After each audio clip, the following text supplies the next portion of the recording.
ବୋଲି କହୁ ଯାହାକୁ ସେ ଈଶ୍ୱରଙ୍କ ମୁଖର ପବନ। ଜୀବନ ବୋଲି କହୁ ଯାହାକୁ ସେ ତ ଈଶ୍ୱରଙ୍କ ଫୁଙ୍କା ପବନ। ବୁଝୁଛନ୍ତି ତ କଣ କହିବା ପାଇଁ ଚାହୁଁଛି? କାହିଁକି ନା ମନରୁ କହିବିନି, ଯାହା କହିବି ଈଶ୍ୱରଙ୍କ ବାକ୍ୟରୁ ହିଁ କହିବି। ପବନକୁ ସେ ବନ୍ଦ କରିଦେଲେ ଶରୀର ହୁଏ ଦହନ। ଜୀବନ ବୋଲି କହୁ ଯାହାକୁ ସେ ତ ଈଶ୍ୱରଙ୍କ ଫୁଙ୍କା ପବନ। ପବନକୁ ସେ ବନ୍ଦ କରିଦେଲେ ଶରୀର ହୁଏ ଦହନ। ଶରୀର ବୋଲି ମାନେ ଶରୀର ରୂପେ ଦୃଶ୍ୟ ଯିଏ, ଏବେ ମୁଁ ଗୋଟେ ଶରୀର, ଆପଣ ମାନେ ମତେ ଦେଖିପାରୁଛନ୍ତି, ମୁଁ ବି ଆପଣ ମାନଙ୍କୁ ଦେଖିପାରୁଛି। ଶରୀର ରୂପେ ଦୃଶ୍ୟ ଯିଏ, ସିଏ ତ ମୁଠାଏ ମାଟି। ଏ ଶରୀର କଣ ବିନା? ମୁଠାଏ ମାଟି। ମାଟିରେ ନେଇ ପୋତିବେ ସେଦିନ ନଥିବା କେହି ଏଠି। ଯଦିନ ନେଇକି ଆମକୁ ମାଟିରେ ପୋତି ଦେବେ, କେହି ମଧ୍ୟ ଏ ଜାଗାରେ ରହିବା ନାହିଁ। ଏଇଟା ମନରୁ କହୁନି, ଈଶ୍ୱରଙ୍କ ବାକ୍ୟରୁ କହୁଛି। କାରଣ ଈଶ୍ୱରଙ୍କ ବାକ୍ୟ ଆମକୁ କିପରି ଜୀବନ ଦେଇଛି? ଆଦି ପୁସ୍ତକ ତାର 2:7 ପଦରେ ସେ ରୂପ ଦେବା ସକାଶେ ଆମେ ସମସ୍ତେ ଜୀବିତ। ଏଣୁ ଶରୀର ଭିତରେ ଅଦୃଶ୍ୟ ଆତ୍ମା ରହିବ ଯାଇ କୋଉଠି? ଶରୀର ଅଛି, ଆମେ ସମସ୍ତେ ଦେଖୁଛେ, କିନ୍ତୁ ଆତ୍ମାକୁ କିଏ ଦେଖିପାରୁଛେ? କେହି ମଧ୍ୟ ଦେଖିପାରୁ ନାହିଁ। ଏଣୁ ଯେତେବେଳେ ଆତ୍ମା ଚାଲି ଯାଉଛି, ଶରୀର ମୃତ ହେଇକି ପଡି ଯାଉଛି। ଏଣୁ ଶରୀର ଭିତରେ ଅଦୃଶ୍ୟ ଆତ୍ମା ରହିବ ଯାଇ କେଉଁଠି?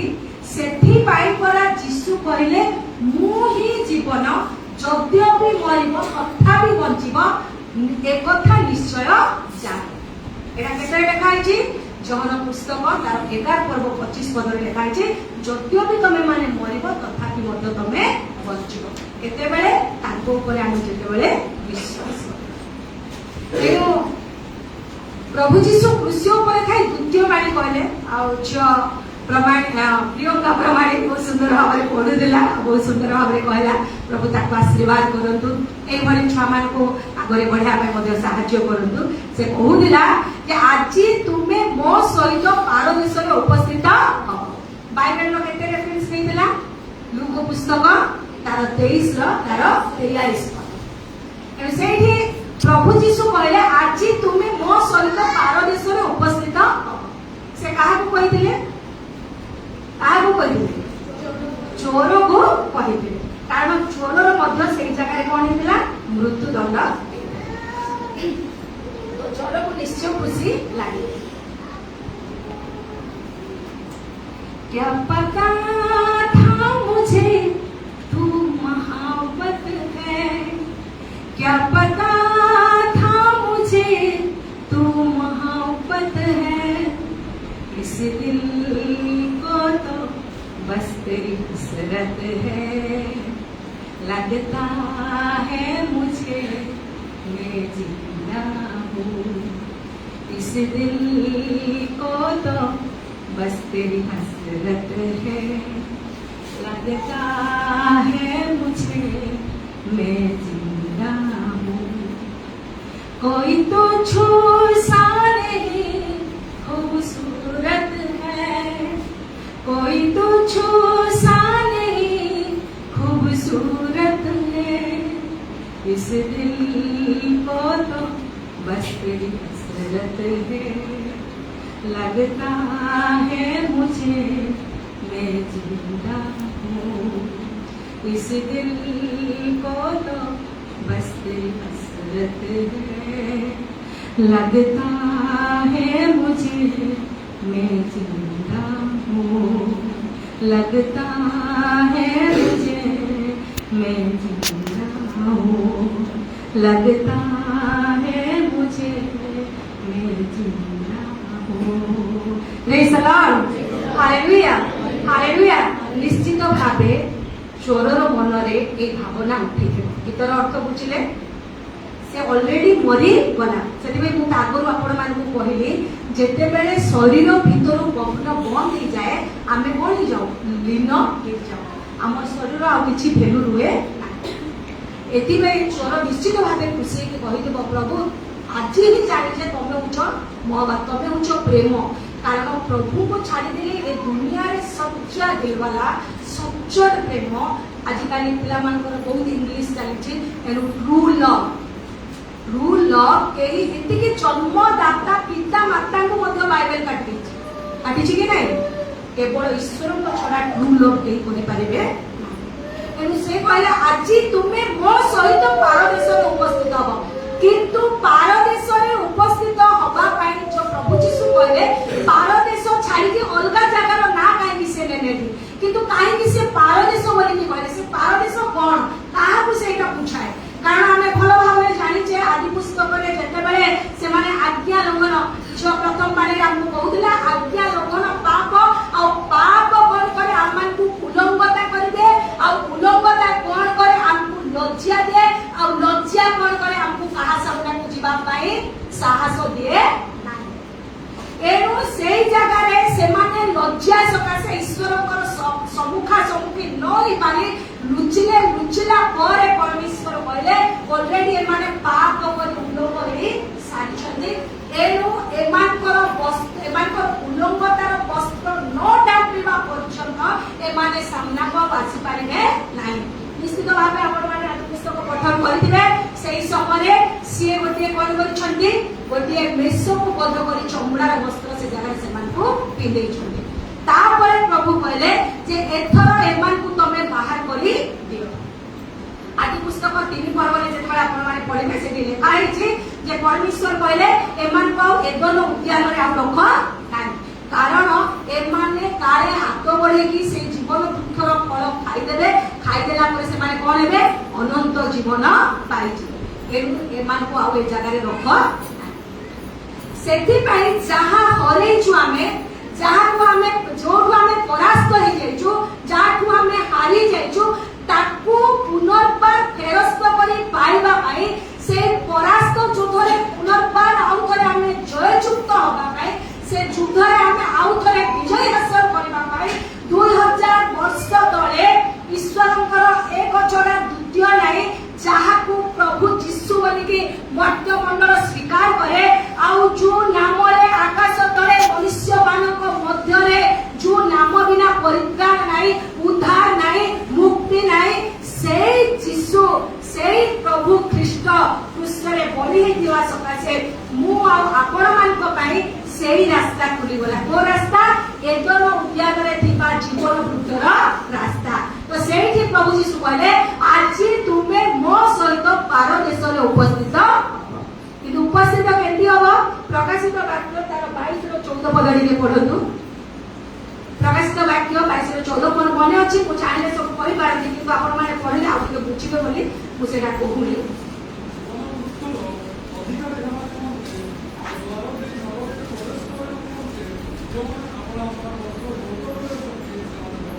Praise the Lord. Hallelujah. Hallelujah.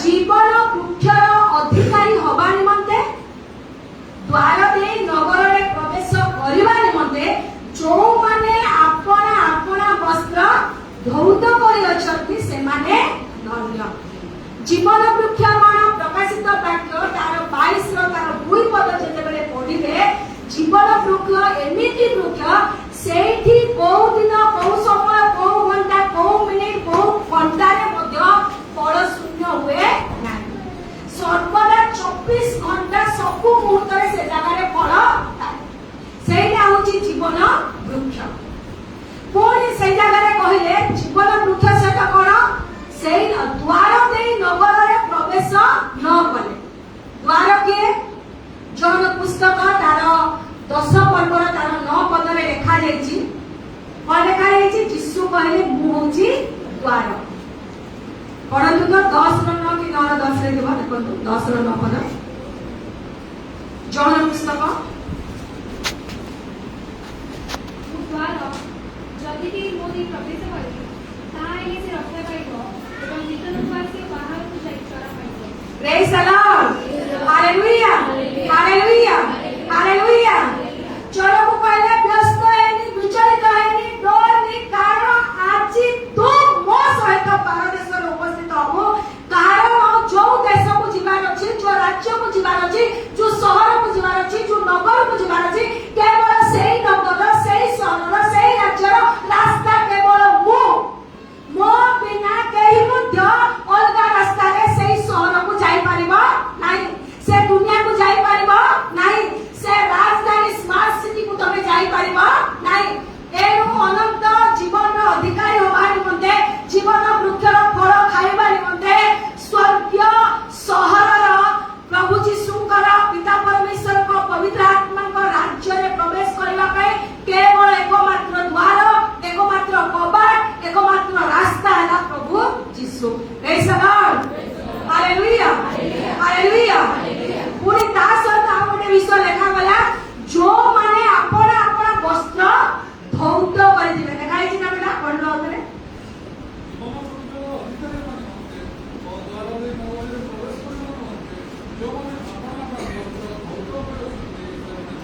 Praise the Lord. Hallelujah. Hallelujah. ଯୋଉମାନେ ଆପଣା ଆପଣା ବସ୍ତ୍ର ଧୌତ କରି ଅଛନ୍ତି ସେମାନେ ଧନ୍ୟ।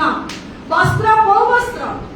ଆମେ ଯୋଉ ପିନ୍ଧିଛୁ ଏଇ ବସ୍ତ୍ର କାହାକୁ ବୁଝେଇଛି ବାଇବେଲ? କାହାକୁ ବସ୍ତ୍ର ବୋଲି କୁହାଯାଇଛି? କୋଉ ବିଷୟକୁ ନେଇ ବସ୍ତ୍ର ବୋଲି କୁହାଯାଇଛି? ପଢନ୍ତୁ ଯୌନ ପୁସ୍ତକ ତାର 19 ପର୍ବ, ସରି ପ୍ରକାଶିତ ବାକ୍ୟ ତାର 19 ପର୍ବ ତାର 8 ପଦ ପଢନ୍ତୁ। ତାହାକୁ ଶୁଭ୍ର ଓ ପରିଷ୍କୃତ ସୂକ୍ଷ୍ମ ବସ୍ତ୍ର ପରିଧାନ କରିବା ନିମନ୍ତେ ଦିଆଗଲା। ସେହି ସୂକ୍ଷ୍ମ ବସ୍ତ୍ର ସାଧୁମାନଙ୍କର ଧର୍ମକର୍ମ। Praise the Lord. Hallelujah. Hallelujah. ଯୋଉ ପର୍ଯ୍ୟନ୍ତ ଆପଣର ବସ୍ତ୍ର ଧୌତ କରିନ, ପରିଷ୍କୃତ କରିନ, ପରିଚ୍ଛନ୍ନ କରିନ, ସେଇ ପର୍ଯ୍ୟନ୍ତ ତମେ ସେଇ ରାଜ୍ୟ, ସେଇ ଦେଶ, ସେଇ ସହର, ସେଇ ନଗରରେ ପ୍ରବେଶ କରିପାରିବ ନାହିଁ। ଏଣୁ ବସ୍ତ୍ରକୁ ଧୌତ ପରିଷ୍କୃତ କରିବାର ଅଛି। ତେବେ ପରିଷ୍କୃତ ବସ୍ତ୍ର କାହାକୁ ବୁଝାଗଲା? କାହାକୁ କୁହାଗଲା? ମୁଁ ଥରେ ଆମ ମହିଳା ସମିତିରେ ବୋଧେ ମା ମାନଙ୍କୁ କହିଥିଲି, ହସୟ ପୁସ୍ତକ ତାର 3 ପର୍ବ 3-4 ପଦରେ ଲେଖାଯାଇଛି। କଣ ଲେଖାଯାଇଛି? ଝିଅ ଝିଅକୁ ଦୂତ କହୁଛନ୍ତି ତମ ଦେହର ମଳିନ ବସ୍ତ୍ରକୁ ଦୂର କର। ଆଉ ସେ ମଳିନ ବସ୍ତ୍ର ସେ ଜାଗାରେ କଣ ଲେଖାଯାଇଛି? ତାର ପାପ ଅପରାଧ ବୋଲି ସେ ଜାଗାରେ ବୁଝାଯାଇଛି। ଆଉ ତାକୁ ବହୁମୂଲ୍ୟ ବସ୍ତ୍ର ଦାନ କରା ବୋଲି କୁହାଯାଇଛି। କିନ୍ତୁ ଏଇ ଜାଗାରେ ଲେଖାଗଲା ଯେ ସାଧୁ ମାନଙ୍କର ଧର୍ମ କର୍ମ ହଉଛି ଶୁଭ୍ର ବସ୍ତ୍ର। ଏଣୁ ସାଧୁ ମାନଙ୍କର ଧର୍ମ କର୍ମ କଣ? ପ୍ରଥମ ଆମର ଯିଏ ଆଦିପିତା ଯାହାଙ୍କ ଠାରୁ ଆମେ ସୃଷ୍ଟି ହେଲେ ସେଇ ପ୍ରଥମ ପୁରୁଷ ଯାହାକୁ କି ଈଶ୍ୱରଙ୍କ ପୁତ୍ର ବୋଲି କୁହାଯାଏ, ଯାହାର ନାଭି କଠା ହେଇ ନାହିଁ, ଯିଏ କି ରକ୍ତରେ ସୁଡୁବୁଡୁ ହେଇକି ନର୍ସ ଦ୍ୱାରା ପରିଷ୍କୃତ ହେଇନି, ସେ କିଏ? ସିଏ ହେଲା ଆଦମ ଆଉ ସିଏ ହେଲେ ହବା। ଏଣୁ ସେଇ ଆଦମ ସେଇ ହବା ଯେତେବେଳେ ଈଶ୍ୱରଙ୍କର ଆଜ୍ଞା ଲଙ୍ଘନ କରିକି ପାପ କରୁଛନ୍ତି, ଆଉ ପାପ କଲା ପରେ ସେମାନେ ବସ୍ତ୍ରକୁ ହରେଇ ଦେଇଛନ୍ତି। ପ୍ରଭୁ କହିଲେ ଆଦମ ତମେ କେଉଁଠାରେ? ମୁଁ ଯୋଉଟା ଖାଇଲି, ମୁଁ ଯୋଉଟା କହିଲି ସେଇଟା ବି ତମେ ଖାଇ ଅଛ। ସେମାନେ କଣ କହିଲେ? ସେ ଜାଗାରେ ତାଙ୍କ ମୁହଁରୁ କଣ ବାହାରିଲା? ଆମେ ଆପଣା ଉଲ୍ଲଂଘନତା ସକାଶେ ଲଜ୍ଜା ଅନୁଭବ କରୁ। ତ ପାପ ଆମକୁ ଲଜ୍ଜା ଦିଏ। ଏଣୁ ସେଇ ଲଜ୍ଜା ଢାଙ୍କିବା ପାଇଁ, ସେଇ ଲଜ୍ଜାକୁ ଆବରଣ କରିବା ପାଇଁ, ସେଇ ଲଜ୍ଜାକୁ ଆମେ ଛୁପେଇବା ପାଇଁ ଆମକୁ ପ୍ରଭୁ ଯୀଶୁଙ୍କୁ ବସ୍ତ୍ର ରୂପେ ପରିଧାନ କରିବାକୁ ପଡିବ। ଅର୍ଥ ତାଙ୍କ ଆଜ୍ଞାକୁ ପାଳନ କରିବାକୁ ପଡିବ। ଏଣୁ ପ୍ରଥମ ଆଜ୍ଞା ତାଙ୍କର କଣ ଥିଲା? ତମେ ଏଇ ଉଦ୍ୟାନର ସମସ୍ତ ବୃକ୍ଷର ଫଳ ଭୋଜନ କରିବ, କିନ୍ତୁ ସତ ଜ୍ଞାନଦାୟକ ବୃକ୍ଷର ଫଳ ଖାଇବ ନାହିଁ। ପ୍ରଥମ ଆଜ୍ଞା। ତ ସେଇଠି ପ୍ରଥମେ ସେମାନେ ଆଜ୍ଞା ଲଙ୍ଘନ କରିଥିଲେ କାହା ପାଇଁ? ଖାଦ୍ୟ ପାଇଁ। ଆଦମର ପ୍ରଥମ ଆଜ୍ଞା ଲଙ୍ଘନ କଣ ପାଇଁ ଥିଲା? ଖାଦ୍ୟ ପାଇଁ। ସେଥିପାଇଁ ମୁଁ ଥରେ ସେ ଜାଗାରେ ବି ଶିକ୍ଷା ଦେଉଥିଲି, ମଣିଷ ଆଜି ଛଟପଟ ବୋଲି କହିଲେ କାମ ପେଟ ପାଇଁ ତ ଭାଇ ନାଟ ଲାଗିଛି, ପେଟ ପାଇଁ ଛଟପଟ। এটা ସୃଷ୍ଟିର ଅଛି, এটা ମଣିଷର ଡାଇଲଗ ନୁହେଁ। ମଣିଷ କାହିଁକି ନା ପାଉଲ କୁହନ୍ତି ଏମିତି କୌଣସି ଶବ୍ଦ ଜଗତରେ ନାହିଁ ଯାହାକି ତମେ ଅର୍ଥ କରିପାରିବ। ପ୍ରତ୍ୟେକ ଶବ୍ଦର ଅର୍ଥ ରହିଛି। ଏଥିପାଇଁ ସେମାନେ ସେଇଠି ଆଦମ ପେଟ ପାଇଁ ବୋଲି ଈଶ୍ୱରଙ୍କର ଆଜ୍ଞା ଲଙ୍ଘନ କଲେ।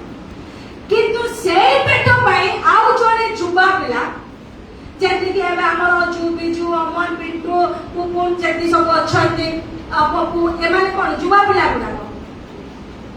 କିନ୍ତୁ ଏମାନଙ୍କୁ ଯେତେବେଳେ ଖାଇବା ପିଇବାରେ ଏମାନଙ୍କର ବହୁତ ମଜା ମସ୍ତି ଆସିବ। ଏ ଚାଲ ଆଜି ହୋଟେଲରେ ଖାଇବା, ଚାଲ ଆଜି ଏମିତି କରିବା ସେମିତି କରିବା, ସେମାନଙ୍କର ସେ ଭଲ, କାରଣ ପରିବାର ବୋଝ ନାହିଁ। କିନ୍ତୁ ସେଇ ପରିସ୍ଥିତିରେ ବି ଜଣେ କହୁଛନ୍ତି କଣ? ମୁଁ ଏଇ ସମସ୍ତ ରାଜକୀୟ ଅର୍ଥାତ ବିରିୟାନୀ, ତାପରେ ଆମେ କଣ ଅଗିନି ଭଲରେ ଜଣା ଘରେ ଆଣି ବନେଇ ଗଲେ ଖାଇছে କଣ କଣ ବାହାରିଛି ରାସ୍ତାରେ, ପିଜ୍ଜା, ବର୍ଗର, ଆଉ କଣ କଣ ସବୁ ବାହାରିଛି ନା। এই সবু আইটম তার সম্মুখরে রখাগলা, কিন্তু সিয়ে কহিলে মু ঈশ্বরঙ্কর অগৌরবর কারণ এ খাদ্য খাইকি হেবি নাই। কে কহিলে? দানিয়েল পুস্তক 1:8 পদরে লেখা যাইছে। দানিয়েল কহিলা মু খাইবি নাই। তথাপি দানিয়েল যেতবেলে ঈশ্বরঙ্কর আজ্ঞাকে পালন করিদেলা, আজ্ঞা পালন অর্থ কোন? বস্ত্র তার দেহরে রহিলা। যেতবেলে বস্ত্র রহিগলা সেতবেলে স্বয়ং প্রভু যীশু জগতকু আসিলে। যেতবেলে স্বয়ং প্রভু যীশু জগতকু আসিলে সেতবেলে শয়তান তার বহুত তীব্র জ্ঞান, বহুত চালাক, সিয়ে পুଣି को कहला अरे तमे जदि ईश्वर पुत्र जदि तमे स्वयं ईश्वर जदि तुम ठारे ऐश्वर्य वास करुची तमे जदि सृष्टि आरंभ और शेष तेरे पत्थर को तमे कौन कर रुटी कर। प्रभु जीशु से जगह कौन कहले मनीष रुटी बंचे नहीं मात्र ईश्वर वाक्य द्वारा बंचे। Praise the lord hallelujah hallelujah hallelujah. प्रकाशित वाक्य तार 2:7 पदरे लेखा गला मंडली गण को आत्मा कौन कहूची जार कर्ण अछि से सुनु जिए जल करबो पढंतु कारण मु जदि कहबी बुझबे वाक्यर लेखा है जे तार प्रमाण करबा में मंडली गण को आत्मा कौन कहती जहाँ कर्ण से ताहा सुनु जे जय करे ताहा काम ईश्वर को कारण से किबा जीवन दुःखर फल खाइबा को दे जिए जय करे ताकू आमे ईश्वर को पारदेश रे थिबा जीवन मुख्यर फल खाइबा को तो जय किए कला आदम करि पारला नाही किंतु दानिएल कला। आ प्रभु जीशु से स्वयं ईश्वर किंतु जगत रे थिला बेले शरीर धारण करितिले अवश्य सेही जगह प्रभु जीशु मध्य जय कले। एनु एठी जो जय कथा अर्थात आमे शैतान कोन कला हमको परास्त करला हमर अधिकार को से छड़े के गला हमर पदवी को से छड़े के गला एनु हमको से परास्त विषय से हारी जीवा विषय जय चुक्त करबा पई प्रभु जीशु क्रूस पर रही के कहले पितो एमाने कोन करंती जानंती ने एमान को तमे क्षमा कर। तापरे जीशु चोर को कहले व्यस्त हेनी कारण तो जीवन में जहा सब तू करिछु मु ताहा तते क्षमा करूची कारण मते न जानिबा पूर्वरु एई सब पाप तू करूछु।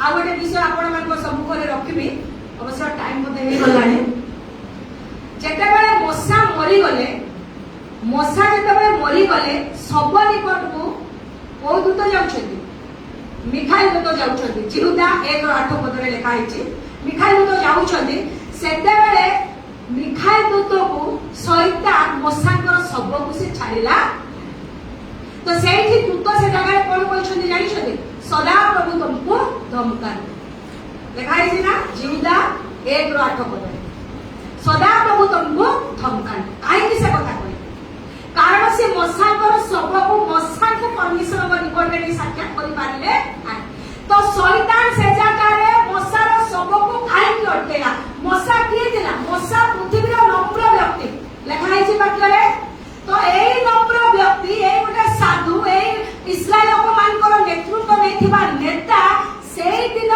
शैतान का शब को काहे कि अटकेला जो द्वारा मिखाइल कहूची जे सदा प्रभु तुमको धमका तो मु तुमको पारिबी कारण शैतान कोन कहला अरे जहा को नम्र व्यक्ति बोली कहूछ जे इस्राएल लोक मानकर नेतृत्व पाइके मिस्र से मानको फेरे के आनथिले सेई मशार समस्त कोन अछि सीसीटीवी फुटेज बोलली ना सेटा मो पाखरे अछि से कोन कोन करिथिले प्रथम विषय सीए जाई कि 40 दिन जेते बेले फास्टिंग करिथिले सेते बेले हारण जेते बेले कोन बनेथिले मूर्ति बनेथिले बाछुरी बनेथिले ताहा से सुनी एते क्रोध हेले जे शेषरे प्रभु देथिबा प्रस्तर दुई पट्टा को भांगी देले भांगी यात्रा पुस्तक 34 पर्व पढिबा आपण माने भांगी देले ताकू कोन कले पेशी ताकू पोड़ीले का से बाछुरी की से प्रतिमा रूप बाछुरी की पोड़ीले ताकू पुणी पेशीले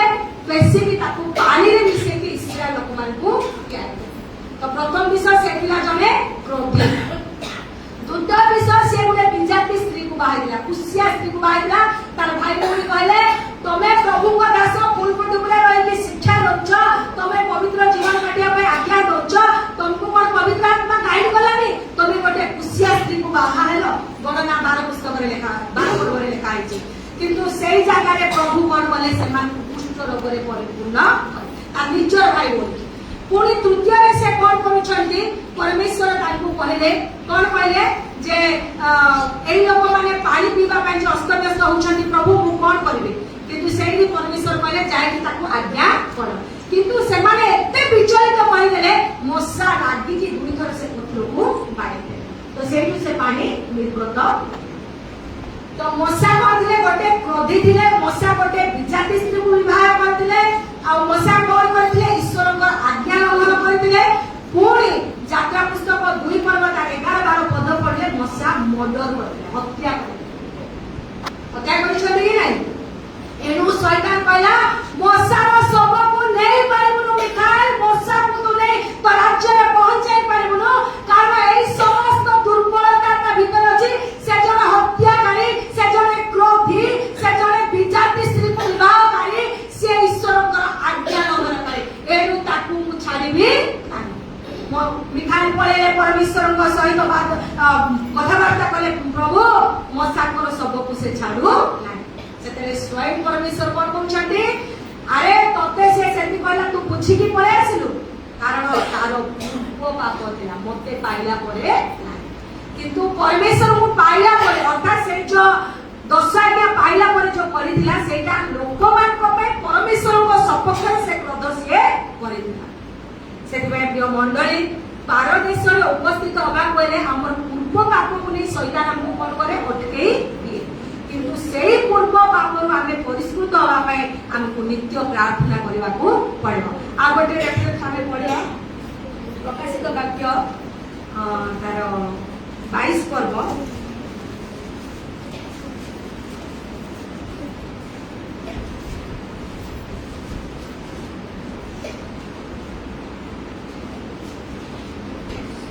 सत्रह और 18 पद पढ़ो।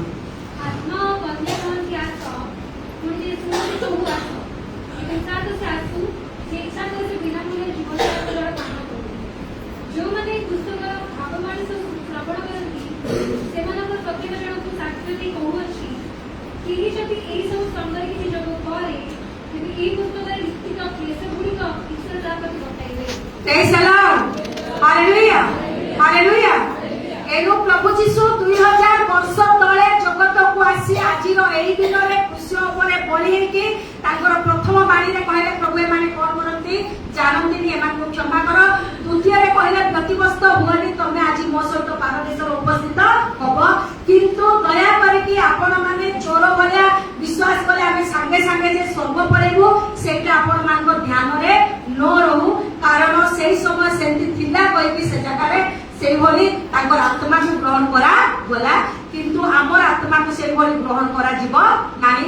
कारण लूक पुस्तक 16 पर्व रे आमान को शिक्षा दिया गला। धनीर पाप विषय रे लिखा जाय छै लूक 16 पर्व रे। धनी राजा विजय करथिला ना, केवल धनीर गुटे भूल कोन थिला से आडंबर बोली लिखा जाय छै, किंतु कौनसी पाप विषय से जगह रे लिखा जाय नथिला। एनु हमको दिन प्रतिदिन जो आज्ञा गुड़ाक लंघन करुचे ताकू बुझी कि निज जीवन को सजाइबा, तेबे जे आमे पारदेश रे उपस्थित हेइ परबा। शेष रेफरेंस पढी शेष करबा आमे प्रकाशित वाक्य तार 16 पर्व पत्र करतो।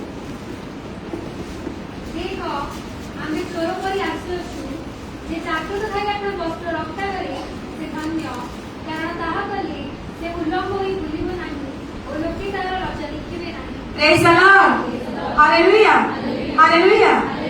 आज एक गुड फ्राइडे उपलक्षे आज केते तारीख मार्च 29 2024 रो मार्च 29 तारीख रे पतालगा फुल गॉस्पेल पेंटिकॉस्ट चर्च रो पारक परिवार ता सहित समस्त विश्वासी भाई भौणी हम समस्त को आज प्रभु एई कथा कहया पाई चाहंती, मु शीघ्र आसुअछि निजर वस्त्र रक्षा कर। Praise the lord, hallelujah hallelujah. मु शीघ्र आसुअछि, आपना आपना वस्त्र को तमे रक्षा कर, कारण उल्लंघ लोक छोट छुआ मान को भी आमे देखुचे उल्लंघ ए छोट नबाय जे चोटी के पिलु कहूचे कि नै उल्लंघ ताको केही पसंद करंती। एथिपाई प्रिय मंडली प्रिय माँ माने आज 2024 मार्च 29 तारीख रे प्रभु मते आपण मान को कथा कहया पाई चाहती जे तमे अपना वस्त्र को रक्षा कर, तेबे तमर लज्जा देखा जीव। तो हमर दुईटा डुबन हेबे पाउल कहंती जीशु को तमे वस्त्र रूपे परिधान कर। जीशु कोन एंती साड़ी ना जीशु कोन पैंट साड़ी, किंतु कोन परिधान करे जीशुଙ୍କର स्वभाव को जीशुଙ୍କର गुण को जीशुଙ୍କର चरित्र को जेतेबेले आपणेब तेबे हमर वस्त्र हमको ढाकी हब आ हमर आत्मिक उल्लंघता देखा जीव। प्रभु ए बात करे हम प्रत्येक को आशीर्वाद करंतु आज भाववाणी पुस्तक अर्थात प्रकाशित वाक्य हूँ भाववाणी पुस्तक तेणु आज आमर मंडली ईश्वर यही भाववाणी जे मु शीघ्र आसूची आपण आपण वस्त्र तमें रक्षा